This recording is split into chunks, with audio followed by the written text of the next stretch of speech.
Hello, and welcome to The Essential Reads. My name is Isaac, and my goal is to bring you a bunch of classic audiobooks in an easy and accessible way. We're continuing with Huckleberry Finn by Mark Twain, and we're on to chapter 12, and the boys are on the run. So, let's dive in.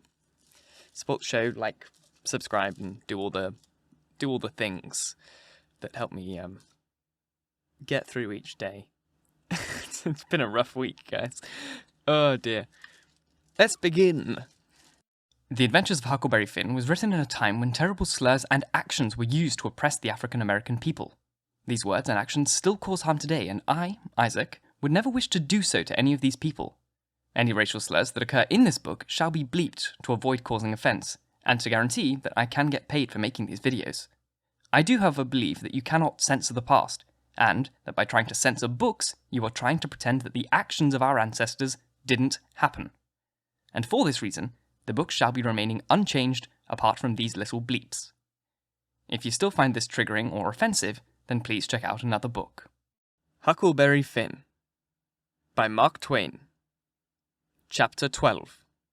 It must have been close to 1 o'clock when we got below the island at last, and the raft did seem to go mighty slow. If a boat was going to come along, we was going to take the canoe and break for the Illinois shore. And it was well that a boat didn't come, for we had never thought to put the gun in the canoe, or fishing line, or anything to eat. We was in rather too much a sweat to think about so many things. It weren't good judgment to put everything on the raft. If the men went to the island, I just expect they found my campfire I built, and watched it all night for Jim to come. Anyways, they stayed away from us, and if my building the fire never fooled them, it weren't no fault of mine. I played it as low down on them as I could. When the first streak of day begun to show, we tied up to a towhead with a big bend on the Illinois side, and hacked off cottonwood branches with the hatchet, and covered up the raft with them, so she looked like there had been a cave-in the bank there. A towhead is a sandbar that has cottonwood on it as thick as hair teeth. We had the mountains on the Missouri shore, and heavy timber on the Illinois side, and the channel was down the Missouri shore at that place, so I wasn't afraid of anybody running across us.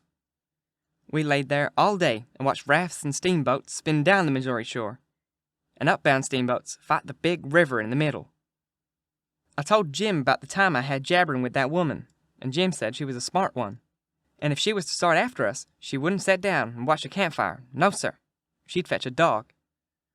Well, then I said, why couldn't she tell her husband to fetch a dog?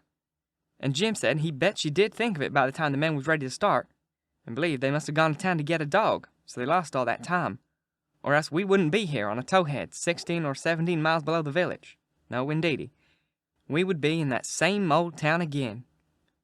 So I said I didn't care what was the reason they didn't get us, as long as they didn't. When it was beginning to come on dark, we poked our heads out of the cottonwood thicket and looked up and down and across. Nothing in sight. So Jim took some of the top planks of the raft and built a snug wigwam to get under in blazing weather and rainy, and to keep the things dry. Jim made a floor for the wigwam and raised it a foot or more above the level of the raft. So now the blankets and traps was all out of reach of steamboat waves. Right in the middle of the wigwam, we made a layer of dirt about 5 or 6 inches deep with a frame around it to hold its place. This was to build a fire on in sloppy weather or chilly. The wigwam would keep it from being seen. We made an extra steering oar, too, because the other one might get broke on a snag or something. We fixed up a short forked stick to hang the lantern on, because we must always light the lantern whenever we see a steamboat coming down the stream to keep from getting run over. But we wouldn't have to light it for upstream boats, unless we was in what they call a crossing, for the river was pretty high yet, very low bank still being a little underwater, so upbound boats didn't always run the channel, but hunted easy water. This second night, we run between 7 and 8 hours, with a current that was making over 4 miles an hour. We cached fish and talked, and took a swim now and then to keep off the sleepiness. It was kind of solemn, drifting down that big, still river, laying on our backs, looking up at the stars. And we didn't ever feel like talking out loud. And it weren't often that we laughed. Only a little kind of low chuckle. We had mighty good weather, as a general thing, and nothing ever happened to us at all, that night, nor to the next, nor to the next. Every night we passed towns. Some of them away up on black hillsides, and nothing but shiny beds of lights, not a house you could see. The 5th night, we passed St. Louis, and it was like the whole world lit up. In St. Petersburg, they used to say there was 20,000-30,000 people in St. Louis, but I never believed it till I see that wonderful spread of lights at 2 o'clock that still night. There weren't a sound there. Everybody was asleep. Every night now, I used to slip ashore towards 10 o'clock at some little village and buy 10 or 15 cents worth of meal or bacon or other stuff to eat. And sometimes I lifted a chicken that weren't roosting comfortable and took him along.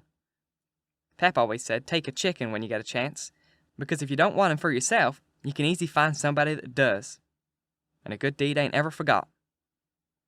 I never see Pat when he didn't want the chicken himself, but that's what he used to say anyway.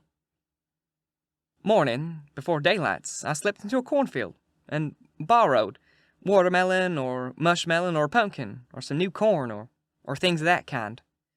Pap always said it weren't no harm to borrow things if you was meaning to pay them back sometime. But the widow said it weren't anything but a soft name for stealing, and no decent body would do it.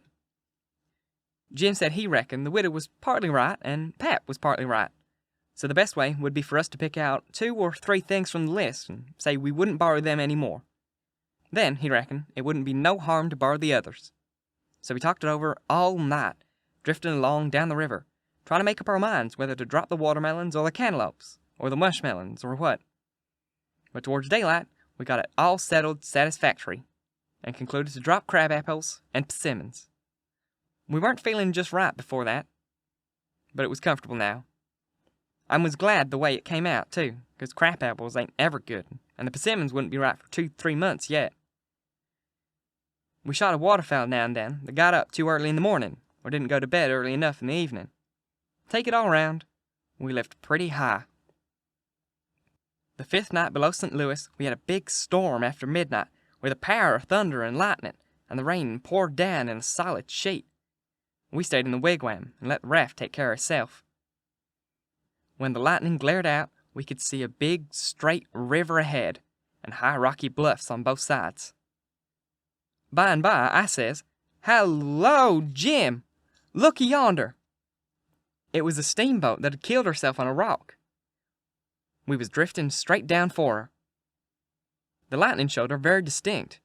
She was leaning over, with part of her upper deck above water, and you could see every little chimbly guy, clean and clear, and a chair by the big bell, with an old slouch hat hanging on the back of it when the flashes come. Well, it being away in the night, and stormy, and also mysterious-like, I felt just the way any other boy would have felt when they see that wreck laying there so mournful and lonesome in the middle of the river. I wanted to get on board of her, and slink around, and see what there was. So I says, "Let's land on her, Jim." But Jim was dead against it. At first, he says, "I don't want to go fooling along no wreck. We's doing blame well, and we better let blame well alone, as the good book says. Not like there's a watchman on that wreck." "Watchman your grandmother," I says. "There ain't nothing to watch but the Texas and the pilot house. And you reckon anybody's gonna risk his life for a Texas and a pilot house such a night as this, when it's likely to break up and wash off down the river any minute?" Jim couldn't say nothing to that, so he didn't try. "We might borrow something worth having out of the captain's storeroom. Cigars, I bet you. And cost 5 cents apiece solid cash. Steamboat captain always rich. Gets $60 a month. I don't care a cent what anything costs, you know, as long as they want it. Stick a candle in your pocket. I can't rest, Jim, till we give her a rummaging. Do you reckon Tom Sawyer would ever go buy this thing? Not for pie, he wouldn't. He'd call it an adventure. That's what he'd call it. And he'd land on that wreck if it was his last act. And wouldn't he throw style into it? Wouldn't he spread himself nor nothing? Why, you'd think it was Christopher Columbus discovering Kingdom Come. I wish Tom Sawyer was here." Jim grumbled a little, but give in. He said we mustn't talk any more than we could help, and then, mighty low, the lightning showed us the wreck again, just in time, and we fetched the starboard derrick and made fast there. The deck was high out here. We went sneaking down the slope of it to labor in the dark toward the Texas, feeling our way out with our feet, and spreading our hands out to fend off the guys, for it was so dark we couldn't see no sign of them. Pretty soon, we struck the forward end of the skylight and clumb onto it, and the next step fetched us in front of the captain's door, which was open. And by Jiminy, away down through the Texas hull, we see a light, and all in the same second, we seemed to hear low voices in yonder. Jim whispered that he was feeling powerful sick and told me to come along. I says, all right, and was going to start for the raft, but just then I heard a voice wail out and say, "Oh, please don't, boys. I swear I won't ever tell." Another voice said, pretty loud, "That's a lie, Jim Turner. You've acted this way before. You always want more than your share of the truck, and you've always got it, too, because you'd swore if you didn't, you'd tell. But this time, you said it just one too many. You're the meanest, treacherousest hound in this country." By this time, Jim was gone for the raft, and I was just a-biling with curiosity. So I says to myself, Tom Sawyer wouldn't back out now, and so I won't either. I'm a-going to see what's going on in here. So I dropped on my hands and knees in the little passage, and crept after in the dark, till there weren't but one stateroom betwixt me and the cross hall of the Texas. Then, in there, I see a man stretched on the floor and tied hand and foot, and two men standing over him, and one of them had a dim lantern in his hand, and the other one a pistol. This one kept pointing the pistol at the man's head on the floor and saying, "I'd like to. I oughta to, mean skunk." "Oh, please don't, Bill. I ain't ever gonna tell." And every time he said that, the man with the lantern would laugh and say, "'Deed you ain't. You ain't never said no truer thing than that, you bet." And once he said, "Hear him beg. And yet if we hadn't got the best of him and tied him up, he'd have killed us both. And what for? Just for nothing. Just because we stood on our rights. That's what for. But I lay you ain't gonna threaten nobody no more, Jim Turner. Put up that pistol, Bill." Bill says, "I don't want to, Jake Packard. I'm for killing him. And didn't he kill old Hatfield just the same way? And don't he deserve it? But I don't want him killed. And I've got my reasons for it." "Oh, please don't do it, boys. I swear I won't ever tell." "Bless your heart for them words, Jake Packard. I'll never forget you long as I live," says the man on the floor, sort of blubbering. Packard didn't take no notice of that, but he hung up his lantern on a nail and started towards where I was in the dark, and motioned Bill to come. I crawfished as fast as I could, about 2 yards, but the boat slanted, so I couldn't make very good time. So to keep from getting run over and cashed, I crawled into a stateroom on the upper side. The man come a-pouring along in the dark, and when Packard got to my stateroom, he says, "Here, come in here." And in he came, and Bill after him. But before they got in, I was up in the upper berth, cornered, and so sorry I came. Then they stood there, with their hands on the ledge of the berth, and talked. I couldn't see 'em, but I could tell where they was by the whiskey they'd been having. I was glad I didn't drink whiskey, but it wouldn't have made much difference anyways, because most of the time they couldn't have treated me because I didn't breathe. I was too scared. And besides, a body couldn't breathe and hear such talk. They talked low and earnest. Bill wanted to kill Turner. He said he'll tell, and he will. If we was to give both our shares to him now, it wouldn't make no difference after the row.